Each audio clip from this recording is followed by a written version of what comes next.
Bonjour et bienvenue pour notre rendez-vous musical qui explore les coulisses des chansons. Émission enregistrée aujourd'hui chez nos amis des Vinzelles à Volvic. Notre invité est à la fois chanteur, auteur, compositeur et acteur. Il a un talent fou qu'on avait commencé à percevoir dans La Nouvelle Star. Bonjour Benjamin Sixou. Bonjour. Benjamin, parmi tes chansons, j'ai choisi le single récent et envoûtant La Danse, qui est sorti fin 2023, si je ne me trompe pas. Est-ce que tu peux revenir pour nous sur la création de cette chanson? Alors, c'est parti d'un recueil de poèmes de Lynn Papin qui s'appelle Après l'amour. Et c'est un des poèmes qui s'appelle La Danse et qui n'a pas du tout une structure de chanson à la base et que j'ai mis en musique comme quelques autres poèmes que j'avais choisis à sa demande pour faire au moment de la sortie de son recueil. C'était 6 mois avant. On a fait quelques lectures musicales et puis à l'été, je me suis rendu compte que j'avais une dizaine de chansons tirées de ce bouquin. Et donc j'ai commencé à les produire chez moi, dans mon salon, sur GarageBand, le petit logiciel que j'utilise depuis presque 20 ans maintenant. Et ça m'a beaucoup plu, ce son un peu lo-fi comme ça, fait à la maison, assez, très brut. Et en suivant la structure de ces poèmes par moment, rajoutant, ça dépendait des chansons. Parfois, je répétais des passages pour en faire un refrain, comme j'ai pu faire là sur La Danse, où je répète ces mots. Mais voilà, sinon j'ai gardé ces structures-là, qui ne sont pas des structures de chansons. Donc ça donnait, je pense, un résultat un peu différent d'un album de chansons habituel, quoi. Et ce morceau, La Danse, avait plus vocation à être un single que d'autres? À la base, je pense quand on écrit des chansons, on se dit pas ce qu'elles vont devenir forcément. Enfin, peut-être si, il y en a qui se disent je vais faire le plus gros tube de l'histoire. Mais moi, généralement, je fais la chanson et puis après, je vois voilà, celles qui sont peut-être plus abordables que d'autres, celles qui reflètent un peu plus le projet ou quoi, voilà, qu'est-ce qui serait mieux en vitrine. Mais donc, non, je savais pas que ça allait être le single quand je l'ai composé. Et quel est le message à travers ce poème qui est devenu une chanson? Le message, s'il en est un, c'est que c'est cette idée de transcender un peu, de transformer, voilà, la peine, ce que peut être les difficultés traversées dans un moment de la vie, n'importe quel moment. Et donc, il y a cette chose merveilleuse qui est la danse. Peu importe de savoir danser ou non, c'est juste quelque chose d'exulté, quoi. Le tournage du clip, est-ce que c'est un bon souvenir pour toi?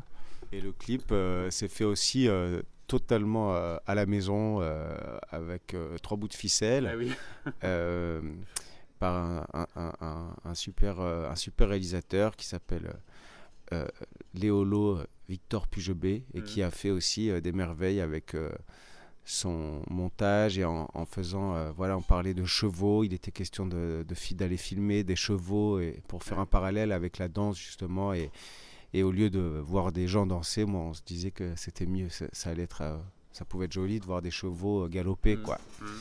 Et voilà, la vie a fait qu'on n'a pas pu faire le tournage comme on voulait, et avec les moyens qu'on aurait voulu. Et donc, on a pris des vieilles images comme ça, des premiers films, et des premières images animées comme ça, avec une succession, voilà, de chevaux ou de gens qui dansent un peu dans des trucs un peu désuets comme ça, alternés, voilà, avec le playback. Et j'étais très content. Le résultat est très sympa, on invite nos auditeurs à aller le regarder. Comment le public réagit à la chanson en live? On sent que c'est quand même un morceau qui est taillé pour la scène.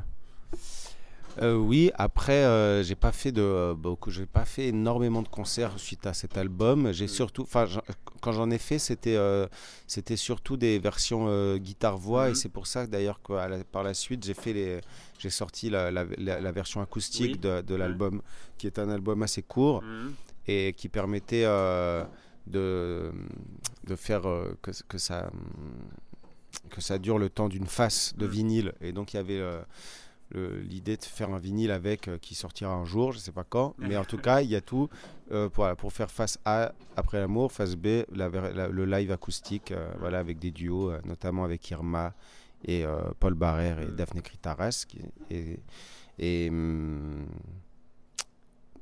voilà. Donc oui, cet album Après l'amour est sorti il y a un peu moins d'un an. Décembre 23. Ah oui, d'accord. Moi j'avais juin. Bon, ça devait être une nouvelle édition. La version acoustique. Voilà. Et avec le recul, tu es content de l'accueil du public par rapport à ces morceaux? Oui, après, j'avais pas énormément d'attentes non plus. Je l'ai fait vraiment, à vrai dire, dans une période un peu compliquée où j'avais plus de maison de disques. Oui. Et donc, il y avait cette idée de faire de la musique, faire sortir quelque chose aussi. Et puis, justement, sans moyens, mais donc en faisant tout pour une fois, en produisant. C'est la première fois que j'ai produit moi-même ma musique et que je l'ai sortie moi-même. Donc c'était vraiment une toute petite sortie. C'est pour ça que je suis content là qu'on en parle un an plus tard. Et de temps en temps, voilà, j'ai des retours comme ça qui reviennent, soit par des gens qui lisent le bouquin de Lynn et qui arrivent à la musique, ou alors l'inverse. Et donc c'était des très bons retours. Et puis il y a un côté un peu théâtral aussi à ce disque, avec un récit qui en découle. Et donc il y a beaucoup de gens qui ont été aussi touchés par une nouvelle peut-être facette qu'ils connaissaient moins de moi en tant que chanteur, musicien. Il y a plus de place peut-être au jeu, à la comédie, quoi, on va dire. Et donc ça a plu aussi, cet aspect-là a plu aussi. Et tu as parlé pour cet album d'un sentiment de liberté immense. Donc c'est ce côté autoproduit, ce côté pas avoir entre guillemets de contraintes. Oui, et puis dans la forme, avoir effectivement partir de ces textes. Souvent, ce qui est le plus compliqué généralement pour les auteurs de chansons, les auteurs-compositeurs, c'est on passe plus de temps généralement à travailler les textes, à essayer, c'est souvent ça le plus délicat. Or là, les textes étaient déjà faits et publiés, il n'était même pas question de changer quoi que ce soit, quoi. Donc ça a donné une grande légèreté, effectivement, une fluidité dans le processus créatif. Elle s'occupait que de la musique et de mettre en musique ces mots et trouver la musique de ces mots et tout ça. Et donc c'est vrai que ça a été très joyeux et rapide aussi. Heureux d'être là donc au Vinzel. Je crois que c'est la première fois que tu viens. Et qu'est-ce que tu vas proposer au public du coup Et alors là, c'est encore une lecture musicale mais qui va être un peu différente. Là, c'est Arnaud Catherine, l'auteur du livre Roman de plage, qui m'a proposé de faire ces lectures et qui a choisi lui-même des titres de Saxophonia, mon album précédent pour lequel on s'était rencontrés, et qui faisait écho, des chansons qui faisaient écho à son texte.